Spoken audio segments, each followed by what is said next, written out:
Hello YouTubers, welcome back to the HO Scale DM&E YouTube channel right here on YouTube. Today we're going to be doing a full review of the Bowser exclusive line GMD SD40-2 locomotive. DM&E number 1697, City of Waseca. This unit is equipped with factory Loksound.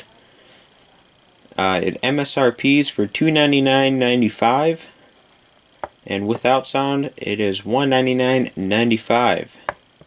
This unit weighs in at about 1 pound, so it has good pulling power and tractive effort around her layout. So let's get started. Hey guys, before we get started into the review of the engine, I would like to show you guys the box here real quick. Here's the normal Bowser exclusive line box here. Here's the end information. There's the number, factory equipped with Loksound, DM&E number 1697. Inside the box you'll get the engine and its cradle. The top, it's similar to the Athearn ready to roll cradles. It pops right off. Then the engine is here inside the cradle. There's a hard plastic base to it, which is really nice by Bowser.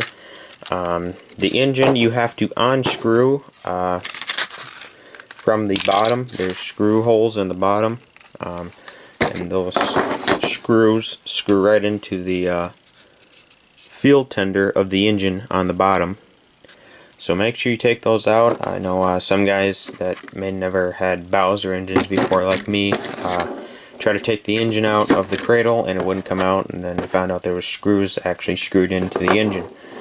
But so that's what Bowser does. Now they didn't put any protective covering on top of the engine when it's inside the cradle like this, and I wiggled the box a little bit and it bumped the top of the engine. They should have put some kind of film in there or something to protect the top, because when I took it out of the box right away, I'll show you guys this later in the review too, the horn has some missing paint. It's dinged up a little bit, and same with the antenna on the front, because it hit the top of the box when it was being shipped and handled and such. But here's the documentation for the engine. Here's lubrication and DCC decoder information. It tells you what recommended DCC 21 pin decoder, ESU number 53614. It shows you how to remove the shell of the locomotive, to where to lubricate the locomotive, what to use. Very nice from Bowser. I really think they did a good job on that. Here's a Quickstart guide from Bowser. Bowser Sound equipped. It shows you the functions of the engine with ESU Loksound. And it shows you all of that decoder information and such about the sound functions and whatnot. Those are the two papers that came with the engine inside the box. One thing, if you guys are looking for the detailed parts that are in the, usually, some guys said they're on the bottom, I'm not sure, but mine's in the top. There's a little plastic sleeve inside here with detailed parts. Right here. I'm not sure what they are. They're truck covers, truck mounts. It looks like there's a broom in there. Get this to focus. There we go. There's a broom in there, truck mount covers. There's maybe an antenna. Different things like that inside the extra parts bag. So, but let's get the engine on the track and see how she sounds. Alright guys, we're going to go through a couple sound sequences here. We're going to start up the engine, then we're going to shut it down and listen to the horn, bell, and coupler. So let's start her up.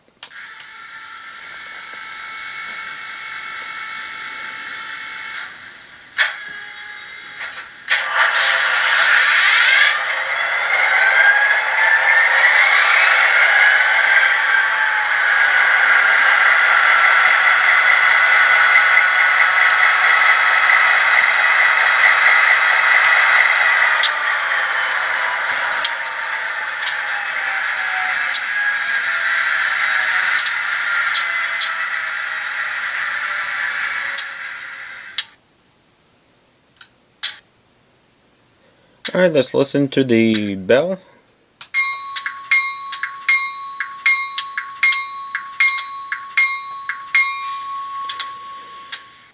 The horn.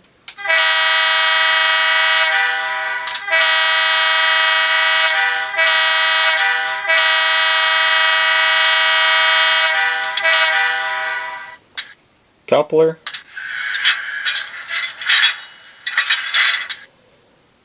Air hoses. So there's a couple sounds there for you guys. Let's move on to the lighting. Alright guys, let's look at the lighting functions here. The number board and headlight light with the same function. Pretty nice and bright.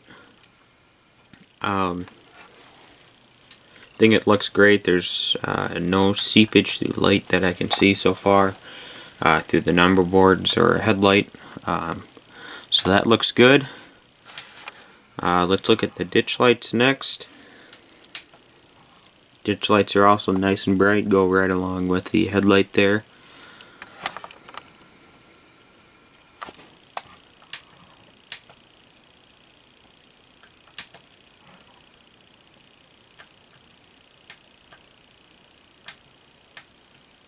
The headlight fades in and out when you turn it on or off, which is a nice touch.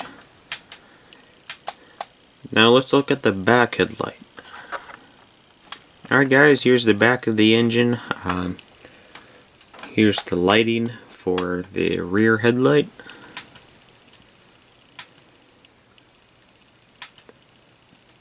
Fades in and out just like the front one. Looks good, nice and bright.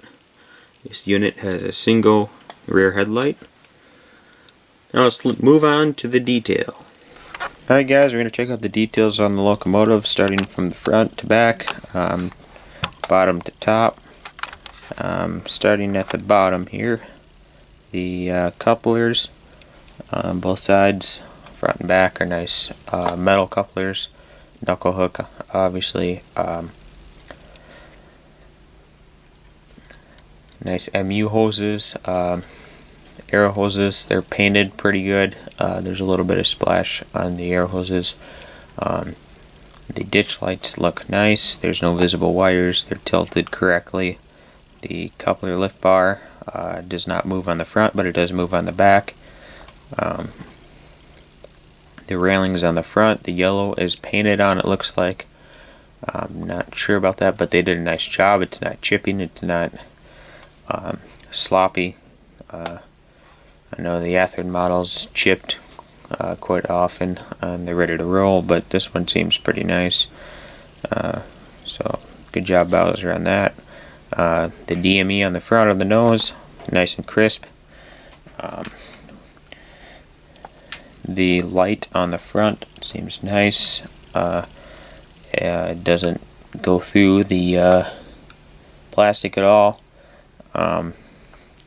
So they did a good job with the plastic there. Moving up to the number boards. The number boards, there is a little bit of glare from the light seepage right here, but other than that, it looks good. The number boards look good. The lettering is nice and centered. The numbers are centered. Really crisp job on that. Now to the back of the locomotive. Same thing with the front. ME hoses look good, air hoses look good, metal coupler. The lift ring on the back does work, which is a nice detail to add.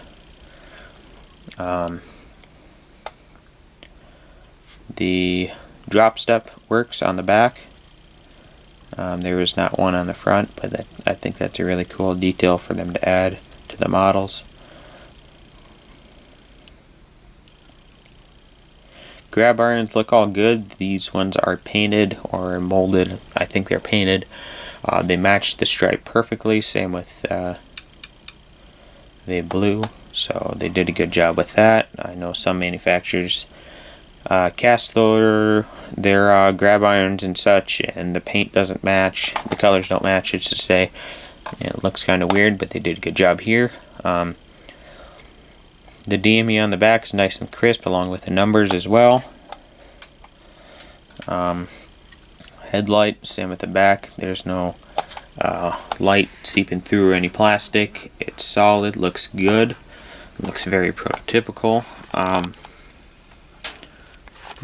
One thing with the back, if I can get it to focus here,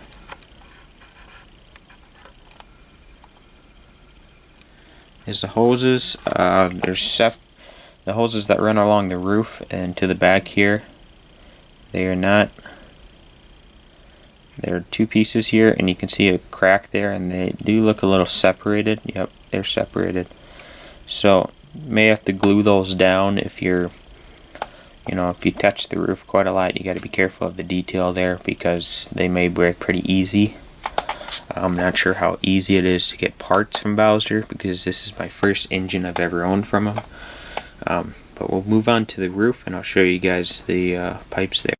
Moving on to the roof here, the hoses, like I said a second ago, they are pretty delicate. They put them on pretty good. I'm not complaining at all.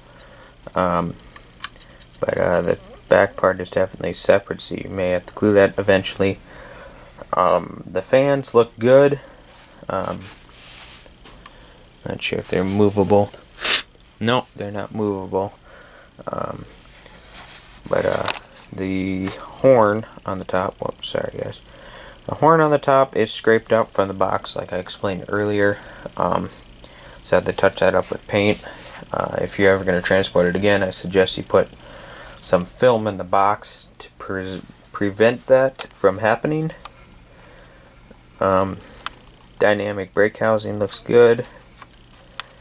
Same with the exhaust. They painted it silver. I'm not sure about the prototype.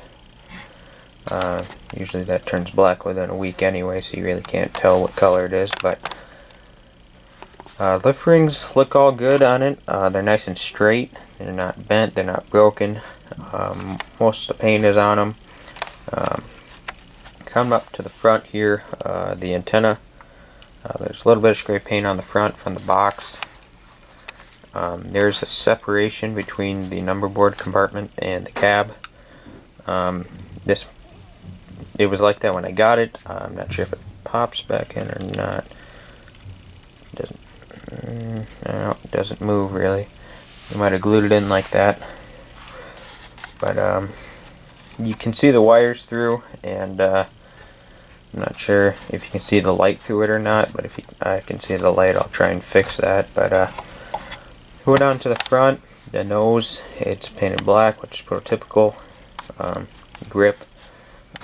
The walkways look really good on the front to back. It's not flat, it's detailed, so that looks all good. Alright, now we can move on to the side of the locomotive. Start from the back. Trucks all the way around on my model look good. There's no broken parts. You can add detail parts I found in the box that I showed you guys earlier. The paint is nice and crisp all the way along, including the stripe. There's no seepage from the stripe, no blur, paint blend at all or anything. The window, there's no glue on it. I haven't seen any glue problems at all along the locomotive. The radiators look good. Same with dynamics. Go down to the front of the engine. The font size and position is a little off from the prototype. I'll put pictures up of the real one next to the model. You guys will be the judge. I think it's a little off for me. I probably won't change it, but I'm not sure yet if it ever drives me crazy. But I talked to Bowser about this at Train Fest of 2015, the last Train Fest, and he did not see any problems with it himself, like I do and some other friends of mine.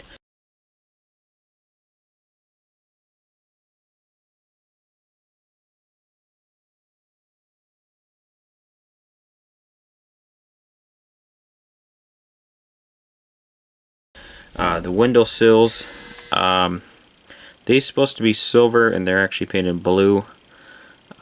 He said at Train Fest this shipment they would fix the blue sills and have them silver, but they never did apparently fix it. Moving on, the fuel tank looks good. There's no paint running. Detail is really nice. The red is in the correct spots. You can read the safety warnings and such on the side very clearly. Truck detail in the front looks really nice. The stripe looks really good along the side, the white and yellow, with no paint blending. Alright, starting with the front, the trucks here look good. All the paint looks good on this side. The brake wheel looks, it's the same color. I'm actually touching right now and it's moving, which is kind of funny. I didn't know that prototype, but it does move a little bit. Probably doesn't supposed to. They might not have glued it in. It might be popped in, but it does move a little bit, as you guys can see there. That's pretty funny. But moving on. The 6097 City Wasik on the side all looks pretty good, I guess. Same as the other side. Stripe looks good on this side. Font looks good. Fuel tank looks good. So it all looks good. Pretty good with an MSRP of $299.95 with sound. You guys can be the judge if it's that good. There's two more models that Bowser did. Is the IC&E 6215 and 6217. I will most likely be getting those with sound. This is kind of my test unit to see how it is, and I do like it. They got the colors, which is the most important thing I think of a model, besides it running, obviously. They got the colors pretty good. It's dang near spot on, if not right on. So that was very important. I talked to Bowser. They said that if these would be good sellers, they would be doing more numbers in the future. So hopefully us modelers can go out and buy them and show Bowser how good their product really is. But thank you guys for watching. Please rate, comment, subscribe. Comment if you got any concerns, questions, etc. Subscribe for more reviews in the future, just like this one. Hit that like button to show you support for these reviews. I'm happy to do them for you guys. I like to see you guys liking the videos to show me that I should keep doing them in the future. Till next time, thanks for watching. And I'll leave you guys with a run by.